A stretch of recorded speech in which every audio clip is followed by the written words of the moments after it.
Hey guys, it's me Gabby from Probaholic, and today I will be reviewing Darken by Kirsten White.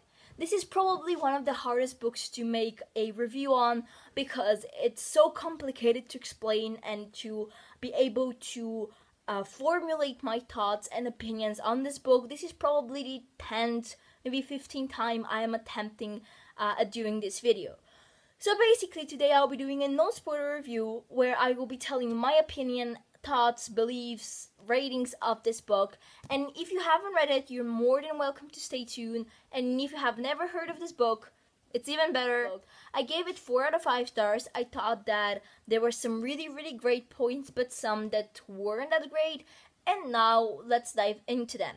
So basically, the background of the story, I think it's kind of important to know it before you dive in to the book. We've basically, the setting is the Ottoman Empire in the 15th century. At that point, the Ottoman Empire has basically swallowed up almost the whole of the Balkan Peninsula. Our two main characters, Lada and Radu, are brother and sister, and they're the heirs to the Romanian throne. Basically, at this point in history, Romania is split into two parts. I can't pronounce them. I don't think that's possible. So they are the heirs to the southern part, which is a part of the Ottoman Empire, and they are servants of the Sultan.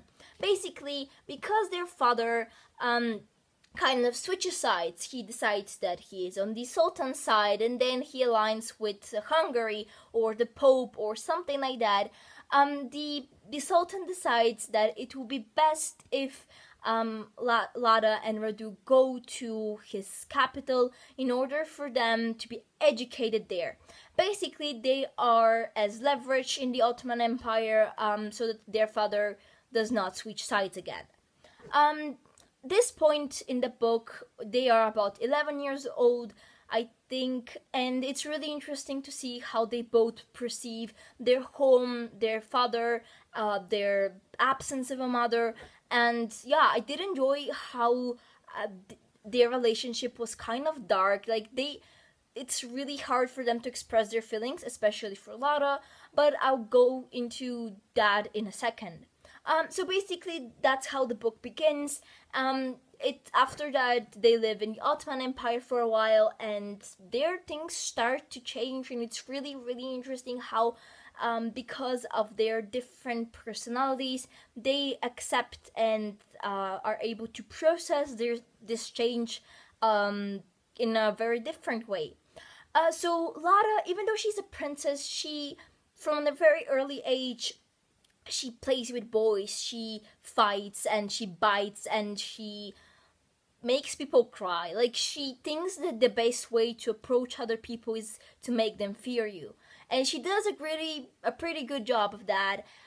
So it's really hard for her to go away from Romania because she loves Romania. Her father told her that Romania is her mother after her mother left, and she feels a very strong connection to that place. On the other hand, we have Radu, who, even though he is a boy, and at that time, I'm not saying about now, I'm not applying those stereotypes about today's point of view, but in the 15th century, boys were basically more aggressive, more physical, but we have Radu, who relies on his words, and he says that if you approach people with kindness, they are more likely to respond better. And I did like how his character developed. I think that the last two things I want to talk about, the first one is the Ottoman Empire, and the second one is Radu's and Lada's relationship. And because I was just talking about the two of them, it will be better to start with their relationship.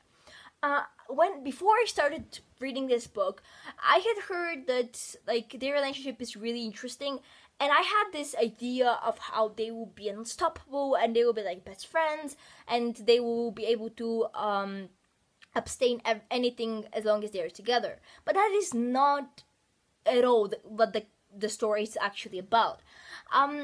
Lara is so sure that if she loves other people, then if she loves her brother, then other people can hurt her by hurting her brother.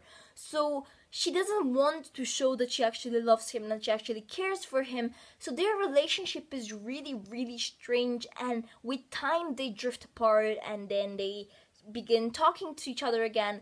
But it's so interesting to see how from the beginning to the end things change so many ways that it's just, you could never have guessed it.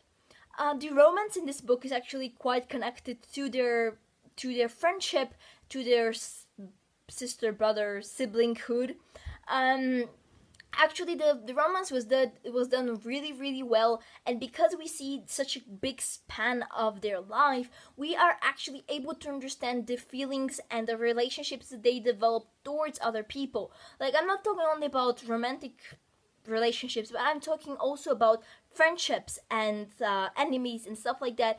It makes sense, and I could actually feel some sympathy towards those characters, which was great, because nowadays in most of YA books I am just like, how is it possible that you are in love with each other when you met a month ago or even like a week ago? It's just absurd. But here that is not the case, and I'm really, really happy. The point I want to discuss is the Ottoman Empire and the setting as a whole. I really, really liked how the Ottoman Empire was described and depicted, because it's so different from what we are used to, or at least what I'm used to. I live and have been raised in Bulgaria, which is one of the countries the Ottoman Empire took over. And basically, if you read our books, we were slaves for 5 centuries. Not only that, but they took away our children and made them soldiers. They also enslaved a lot of our people, or they butchered them and burned them, or if not that, they made us convert into Islam and stuff like that.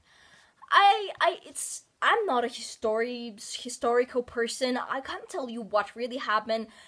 I mean, probably some of those things are true, but I know that every history makes itself like presented as a victim, so I don't know what exactly really happened. But this book, it shows that even after all of these territories captured by the Ottoman Empire, there are some amazing people who live there. There are some great people, some people that are really, really educated and smart, and they don't see of conquering other countries just as killing them. They have a vision, and the religion, that is like the last sub-point that I really want to address. I think that Islam was presented so well in this book. Not only did it show that Islam is just not a, like, nowadays we perceive Islam as a threat, and that is just ridiculous. And here we see that Islam gave comfort to some of our main characters when they had nothing. And Islam is not a bad religion. Like, there is no bad religion. I don't know how strongly I need to emphasize on that. And this book does an amazing job of that. It shows that Islam and like Christianity, no matter if it's Orthodox or Catholic, it doesn't matter what your religion is. It matters how you interpret it and how you're going to apply it into your life. Because we see that, yes, today there might be one or two or many, I don't know how many, Muslims who are against other people, but we also see that in the 15th century there were crusades of thousands of people going to Muslim countries and slaughtering every child, woman and man, which is just insane. I know I'm getting a bit off topic, but I just want to say that this book is not just about the YA characters and about this love story or about like being historically correct. It's about showing the Ottoman Empire in a different light, where we have educated and smart and kind people. It's also about seeing Islam in a different light, also about breaking the stereotypes of princesses and princes and how they should behave. So I really did enjoy that book in this aspect. The only problem I had with it is that in some points it was really slowly paced. For example, in the beginning, I like the first 100 pages took me 6 days to read, and I finished the last 300 pages today, so it wasn't evenly distributed. With all of that having been said, I really did enjoy this book. As I said, I'm very passionate about the topics that it covered, and I do recommend it, if not for, like, as I said, the YA book, just for having the mindset and like being shown that Stuff are not exactly as we see it on the media. In conclusion, I gave the book 4 out of 5 stars. I really liked the gender swapped idea. I really liked the Islamic and the Ottoman Empire idea, and I would love to read the next book, even though I'm not sure when exactly it comes out, but I will be waiting for it.